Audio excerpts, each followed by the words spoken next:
Breaking news अवां सां share कयूं पिया। सिंध हाई कोर्ट लियारी खड्डा मार्केट में गैर कानूनी अदावतुनि खे बिना देर ड्राइण जो हुक्म ॾेई छॾियो आहे। अहम ख़बर आहे, अवां सां शेयर कंदासीं। लियारी खड्डा मार्केट में 200 गज़ प्लाट ते गैर कानूनी तौर 7 माड़ इमारत ठाहिण वारे केस जी ॿुधणी थी आहे। सिंध बिल्डिंग कंट्रोल अथॉरिटी जो डायरेक्टर अदालत में पेश थी वियो।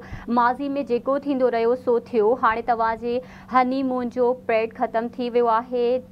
जस्टिस नदीम अख्तर जो इहो चवणु आहे। अहम ख़बर खां वाक़ई आगाह कयूं पिया। सिंध हाई कोर्ट लियारी खड्डा मार्केट में गैर कानूनी अदावतुनि खे बिना देर ड्राइण जो हुक्म ॾेई छॾियो आहे।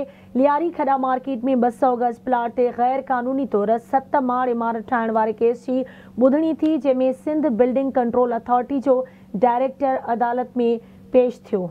एक भेरो ॿीहर अवां अहम ख़बर शेयर कंदासीं। सिंध हाई कोर्ट लियारी खड्डा मार्केट में गैर कानूनी अदावतुनि खे बिना देर ॾाहिण जो हुक्म ॾेई छॾियो आहे। लियारी खड्डा मार्केट में 200 गज़ प्लाट ते गैर कानूनी तौर 7 माड़ इमारत ठाहिण वारे केस जी ॿुधणी थी आहे। सिंध बिल्डिंग कंट्रोल अथॉरिटी जो डायरेक्टर अदालत में पेश थियो।